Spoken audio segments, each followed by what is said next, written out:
Hello, everybody. Hello, Beatrice. Hello, Winnie. I saw a video today. I'm gonna have to share a video of the girls with you soon, because I think before we get to the end of the week, I'm going to be able to announce that we have two beautiful walking girls in South Jersey. Beatrice is really, really, really ready to go. Just doing a great job, giving it everything she has, and I think she's starting to get jealous of her big sister being able to bop around the house and leave her kind of in the dust. I think we've all experienced that at least once or twice in our life.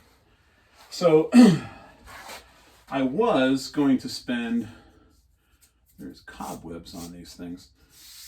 You know, it's interesting because I've had this project, and I think some of the people who listen to me who are kind of collectors might understand this next statement.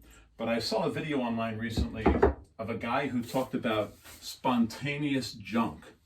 And it was kind of hilarious because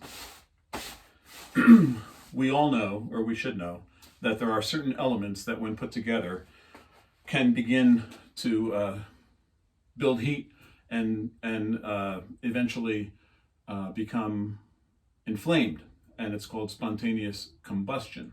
And it happens a lot with a lot of different materials, and you really should know more about that as you get older. But this guy has an idea that there's also a thing called spontaneous junk. And he thinks, and I don't know if I'm quite with him yet, but I'm starting to believe it.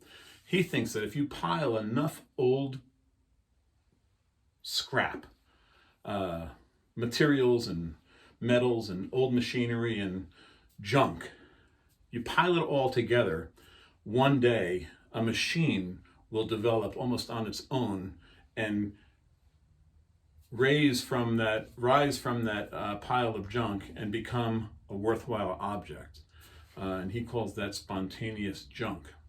I just thought that was awesome. And he did, and in fact, build this awesome machine out of a pile of junk.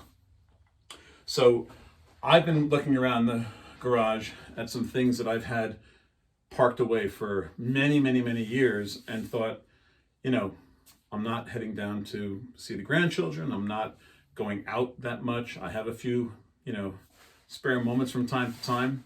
And rather than just waste it watching TV, I thought I would look around at some of the projects I have in the house that my wife might call junk, and see if I can somehow get these things put back together and make them, if not worthwhile objects, perhaps make them worthwhile for someone else who may be interested in being the next owner, if you will.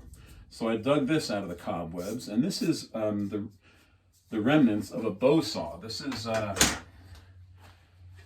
parts of a bow saw, and it does go together to create a crosscut saw that you would use on small logs and timber.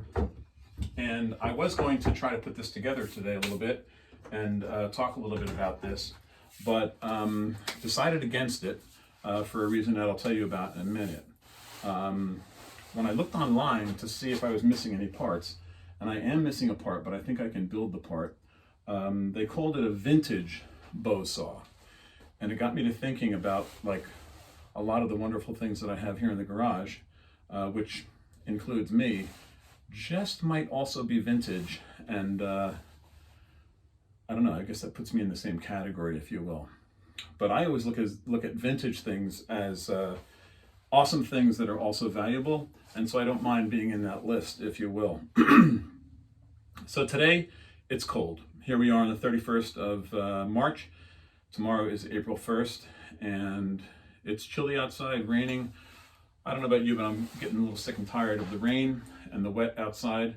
My dog does not like the rain so much, and we put him outside to run around this big backyard that we have, and he stands on the patio wondering why we put him out there. And then we bring him back in and he makes everything all wet. So that's life with dog. And it is cold. so cold that I really should have a long sleeve shirt on, or something on other than a t-shirt. But I'm wearing this t-shirt on purpose today because I wanted to share a message today with you.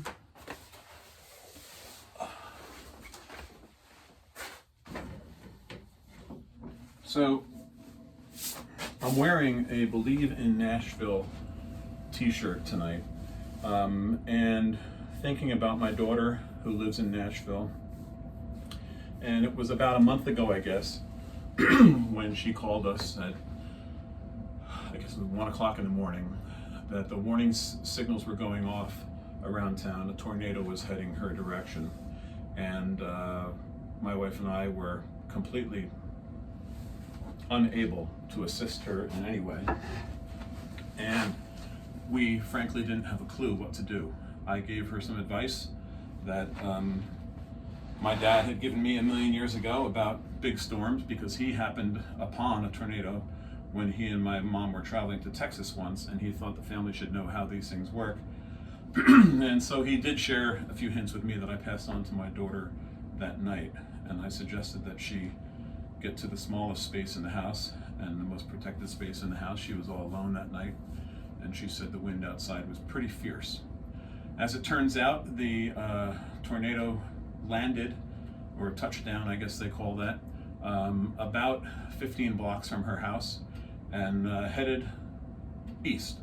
Had it gone west, it would have gone right through her neighborhood. So thank God she's okay. The house wasn't damaged, the house that she had purchased only months ago. And all's well with her. But Nashville, not the downtown area, but Nashville itself suffered greatly, as did points further east. So my wife and I, we weren't able to do much, but we did make a donation to the effort to rebuild Nashville, and we got one of these shirts in response to our donation, and it arrived, I guess it was over the weekend. So I'm thrilled to death that things are getting back to normal there, and like all of us who are, if not building a different kind of lifestyle, we are all kind of recovering, I hope, from what we are facing on a day-to-day basis, and no one is doing that more than the people in Nashville. Can you imagine when the government tells you you have to stay in your home and you don't have a home? That might be something to ponder, and to realize how lucky we are that when the government says you have to stay at home, that we actually have a home to stay in. So without getting too dramatic about things, I'm not going to mess with this saw today, but I wanted to talk to you a little bit about the materials that I use in the shop each day, include these latex gloves. My sister-in-law, who happens to be a nurse at the Overlook Hospital, knew that I do use these gloves from time to time in the shop for painting and staining and all those kinds of things. And nowadays I'm using these things to, frankly, check my mail and do a little shopping and things like that. But she had a feeling that I might have some spare gloves, and she contacted me, and I did have some boxes of gloves because I had just purchased them for a 7th grade school trip. And knowing that that school trip wasn't happening, I donated those gloves to the Overlook Hospital and to her, so that she would have her own supply, as well as she could leave a few boxes wherever those things have to be in the hospital.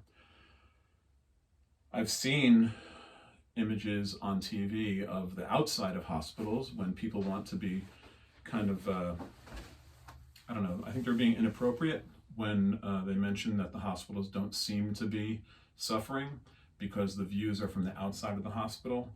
But she tells me, and I can't share much because she is very confidential about these things, but she tells me that the scene inside the hospital is very different than the scene outside the hospital. And we should all be thinking about how we can help those people out. So I saw something on Facebook, even though I'm not a Facebook person. My sister shared with me an image of a candle for recognition tomorrow on April 1st for all of our first responders and nurses and doctors and all those tech people that work in healthcare. And we are supposed to, not supposed to, but if you want to, you can put a candle in your window or a luminary on your front lawn tomorrow to show anyone who happens to be driving by, who happens to be heading off to work in the healthcare industry, show your support by showing them a light. And I just think that's, you know, something we can do. I'm going to do that, and maybe I'll actually show you tomorrow how we're going to do that here at the Geiger household, and maybe at home the kids can get together and either design a poster for the window or a candle itself, maybe a candle and a poster, to show those people who may be passing by who are heading to the hospital or to the rescue squad, police station, wherever they're going, where they must be in groups in order to get their jobs done, that we support them so much, which we absolutely do. So without much more to say, I was going to say further ado, without much more to say, I do want to share that I had a great conversation with Mrs. Hetherington, who is a Spanish teacher at the middle school, and she is a woman who has more than one life, and by that I mean she is a teacher, she is an entertainer, she is someone who enjoys being with the kids so much and enjoys singing as kind of a second life. And she was nice enough to come on tonight and talk to us about things in the classroom and things in her life, and a little glimpse into her son's life. He is stationed in Virginia, and he is a naval officer, and we'll find out a little bit more about that. So without anything else from the shop, from the garage today, let's go to the big screen, the little box, whatever we call this thing, and we'll talk to Mrs. Hetherington and see how things are going in her neck of the woods. Thanks, guys. Appreciate your support. And as always, we keep the faith, spread the love, and appreciate the things that you have. Let's do this.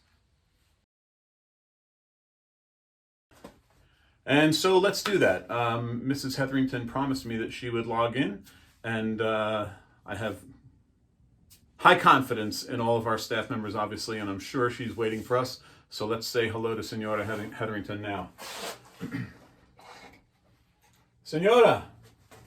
Hola, señor Geiger, ¿cómo está? Ah, muy bien, gracias. ¿Y tú? Yo estoy muy bien, gracias. Bien. Welcome to my garaje. Garaje. Welcome to the garaje. I hope what I just said previous to that wasn't something inappropriate. No, está bien, señor. Okay. Tranquilo. Okay. Tranquilo, calm. Okay. I'm calm. I will tell you I'm cold because it's cold outside and it's cold in the garage, but I'm wearing a short sleeve shirt on purpose because I'm talking today a little bit about the greater community, and which is perfect that you're here, but just talking about the greater community and how we're helping each other and people that are, service to others. This shirt represents actually a very minor donation that my wife and I made to the Nashville tornado concern. So Lynn and I both have these Believe in Nashville shirts, and so I figured I would wear it today in honor of my daughter, who lives in Nashville, and just a very minor thing that we've done to assist the people down there after that horrific storm. Paige is fine, and there was no damage to her home, but it was very close. So it's a blessing that all's well down there. So in that same vein, how are things at home with you? How's your family? Everybody well? My family is well, yes, thank you. I have both of my daughters are home with me. Right. My youngest back from Delaware, from University of Delaware. Mary, has been living with us. She's been teaching in New Brunswick, so we have our corners of the room where she teaches and I teach. And she teaches art, right? School. She is an art teacher, yes. Right now she's teaching K through 8 Okay. in New Brunswick. And then. So there's one room in your house that's a complete mess, right? Because she's got projects probably going on all over the place. Yes, she kind of keeps it up in her area there, yeah. Or she'll take over the dining room and Right. spread out. Mm-hmm. But, And then you have your son Michael. my son Michael and his wife Taylor are down in Toms River. Still, he actually works for a company that is still running. Okay. Essential services Cooper, of some kind. it is, yes, Cooper Electric. So his place is still open. They did have a little scare with someone there, but hopefully everyone's okay. Yeah. But yeah, he's down in Toms River, and then Christopher, Lieutenant Hetherington, is down in Virginia. He's in Norfolk with his family, his 2 kids. My grandsons, Peter and James. Right. So hello, Peter and James, if you're watching. Right. I'm sure they are. So. Or I hope they are. Yeah, they will be. Absolutely. So right now he is not on a ship. Good. He is on something called Shore Tour, and he, thank goodness, he still goes on to base, but he is not in a ship per se. Well, whenever we always talk about family, and I always ask you about Christopher in particular, not to sidestep your other children, but obviously we thank him for his service. And, I always worry about our guys in uniform, guys and gals in uniform. And even during what you might call, mostly peaceful time nowadays. But now we've got what the president calls this invisible enemy, or whatever he called it. And I would imagine guys on the base and the sailors and I guess everywhere, anyone in uniform are still forced to work together, and they can't do so much social distancing as you and I can, obviously. No, especially those that are on perhaps, a smaller ship. Christopher was deployed on 2 different times. The first one, he was on the Churchill, and he was in a barracks with in a room with maybe 8 or 10 different people, and their beds were stacked one on top of the other, where he could not lift his sit up in his bed because he would smack his head. Thankfully, I've only seen that in the movies. I've never had to have that experience myself, but. And and he is an officer, and even as an officer, his last deployment, I believe he was a lieutenant, and he was still with 4 or 6 people. So it's difficult, and as you're he's up on the bridge, they're navigating different places. You're on top of each other. The ships aren't built for social distancing. No. And so therefore, when one person gets sick, it just goes all around. And he would call us and say, yeah, fever and whatever virus is going around, we're all getting it, and then they'd all recover. And it's tough. It's tough, and I can't imagine with this how it is. Gives a whole new meaning to the teamwork phrase, all for one and one for all, right? Yes, certainly is. So getting back more close to home, how are things in your version or your world of Columbia Middle School? All of the classes? My classes are great. Now, I have chosen to Zoom. So we Zoom. I Zoom every morning with them, and for me, it's almost like being right with them. Yeah. I joke and I say to my family, I feel like I'm a television personality. It's clase con señora. Have you got a banner for the screen yet? Have you made anything? I think I have to work on that. There you go. I may definitely have to. So I know a music teacher that might write you some theme music if you'd like. Only if I can sing it. but I really enjoy seeing the kids. They just warm my heart every time we go on. I agree. So I wish we could be together physically, but certainly this is the next best thing. So yeah, I'm Zooming with them, and so far, knock on wood, it's going okay. I may have a glitch here or there, but they are so patient with me and trying to bring up whatever video that we're doing. So it's been going really well. That's great. I'm very pleased. So you had news recently about the national Spanish exam that we typically take at the middle school. They're going Yes, to so allow us to do it a different way this year? yes, exactly. So the two eighth grade honors classes that I have, part of their curriculum, so to speak, Right. is that they take the national Spanish exam. Right. I am part of an organization that offers this. It is a test per se, but it's also a contest where they are scored nationally and within the state of New Jersey. Today actually was the day that Yeah. they were supposed to take this exam in school. It popped up on my And calendar this morning, and I was like, oh yeah, I remember putting that in the calendar, and here we are. yeah. And so I was concerned, and the organization had sent out an email to us saying, let us know when you're back in school, and then fill out this survey. Well, I couldn't fill anything out, Sure. so I waited and waited. And then last week, they said to us that they were going to not only extend the window, but that we would be able to administer the test via a Zoom platform all together. So all 37 of them, 38, 37 of them will be taking it. I am going to hold off announcing the date until after May 1st, Okay. just to see where we are. Sure. Fingers crossed, but we don't know. And then I will announce the date And of the test. And so what we're going to have to do is, because I need to allot a 90-minute Right. block, we will then take it. We'll take it after school. School per Right. se. So we would We'll make it at 12 Right. from 1 to 3. Right. We'll figure that out. That's probably the way we'll go, but we'll figure that out. So all good there. So, That's fantastic.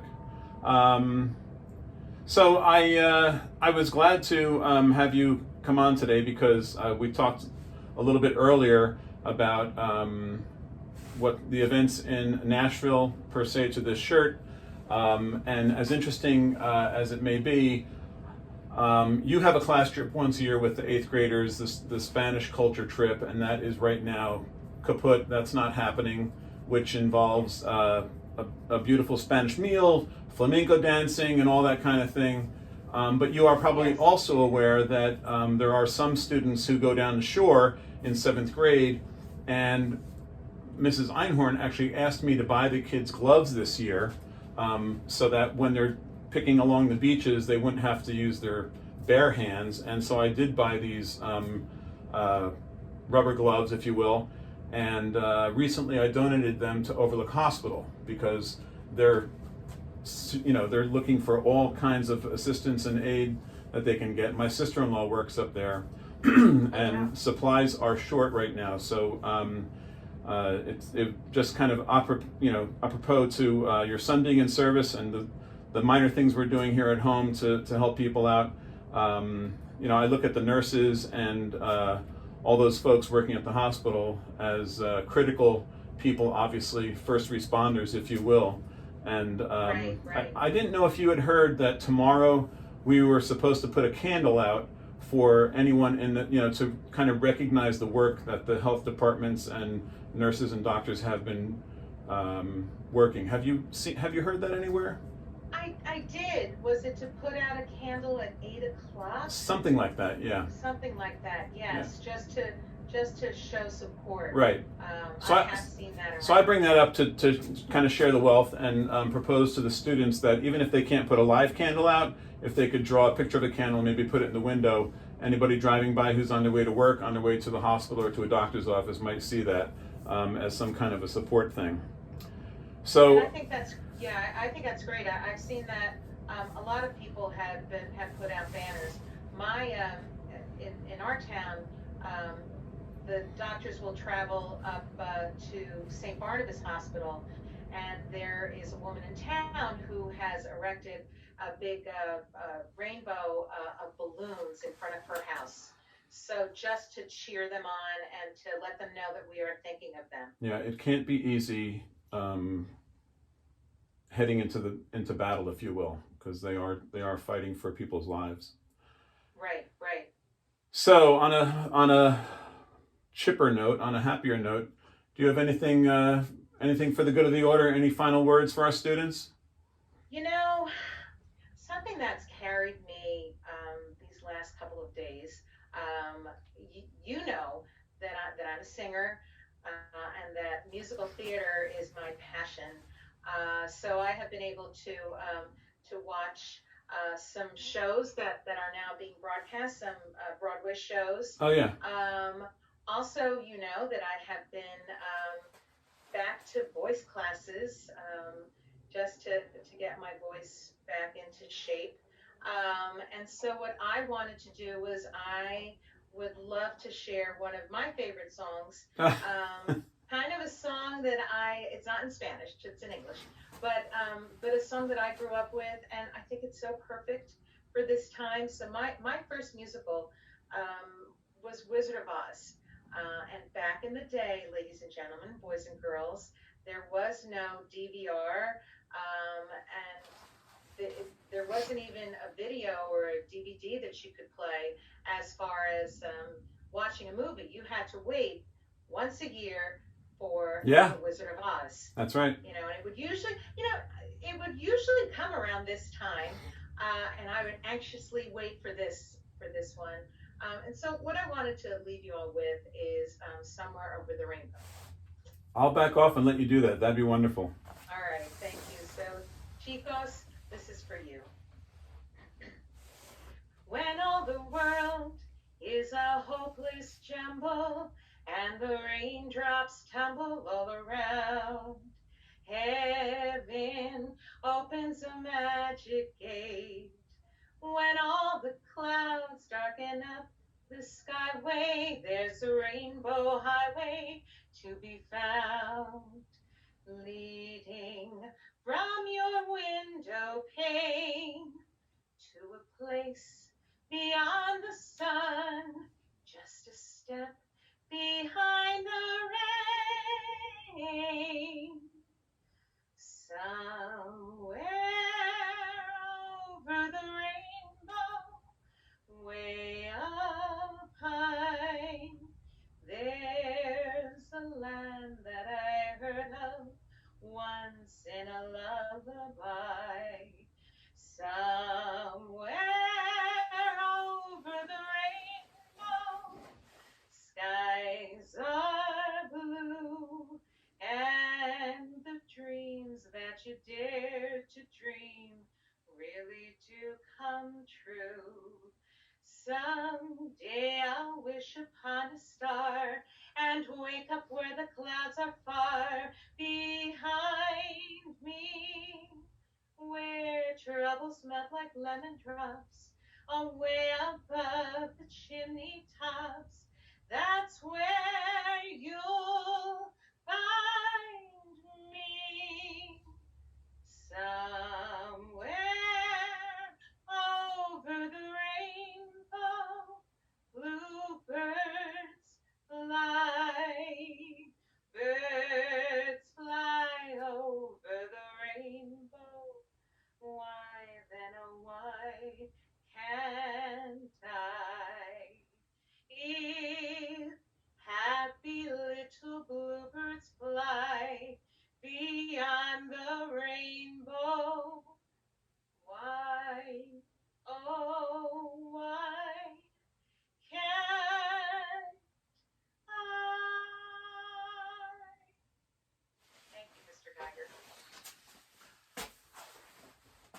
I have no words. I can't top that at all. That was beautiful. That was fantastic. Makes me jealous of all those kids in your classes. Thank you, Mr. Geiger. Thanks. Gracias. Thank you for coming on tonight. Thank you. I will talk to you soon. You got it. Adios, amigos. Adios, amiga.